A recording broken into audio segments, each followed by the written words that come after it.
ঠাকুর না করে আসার মতো অবস্থা না হয়ে যায় আমাদেরও।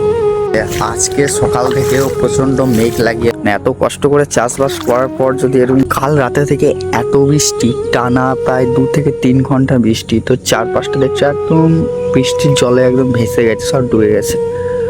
এদিকে দেখো আমাদের মাঠগুলো, এগুলো সব ডুবে গেছে। এদিকে যাওয়ার রাস্তা পর্যন্ত বন্ধ হয়ে গেছে। মানে একটা সময় ছিল যখন আমরা এগুলো ধান পুঁতি, মাঠে ধানগুলো লাগাই, তখন এগুলো মেশিনে করে জল করতে হয়েছে, চাষ করার জন্য আমাদেরকে জল করতে হয়েছে। আর এখন দেখো মানে ওই 2-3 ঘন্টা বৃষ্টির মধ্যে এত জল, সব ধান ডুবে গেছে। জানি না এই ধান হবে কি না হবে।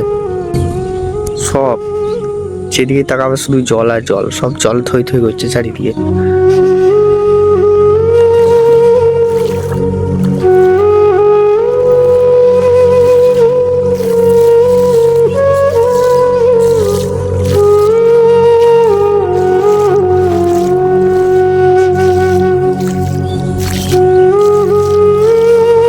এই পাশে যে জমিগুলো দেখছো, এই পাশের জমিগুলো সব ধান পোঁতা আছে, এগুলোতে সব ধান পোঁতা আছে, মানে সব ডুবে গেছে।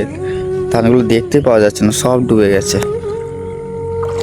এরকম জল থাকলে মাঠগুলোতে ফুল জলে ডুবে থাকলে একটাও ধান হবে না, সব পচে যাবে। মানে এত কষ্ট করে চাষবাস করার পর যদি এরকমভাবে জলে ডুবে থাকে আর পচে যায়, তাহলে এর থেকে কষ্টের কিছু হয় না। 2 দিন আগে জলের জন্য এত কষ্ট করা, আর 2 ঘন্টা জলের পরে এরকম অবস্থা, শেষমেশ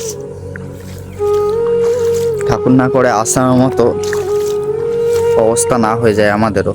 কি হয়েছে হয়েছে, আজকে সকাল থেকেও প্রচণ্ড মেঘ লাগিয়ে আছে। মনে হয় এখনো বৃষ্টি হবে মুষলধারে। এরপরেও এই অবস্থা, এই চারিদিকে জলে ডুবে গেছে, এরপরেও যদি এখনো বৃষ্টি হয়, কি অবস্থা হবে বুঝতেই পারছি।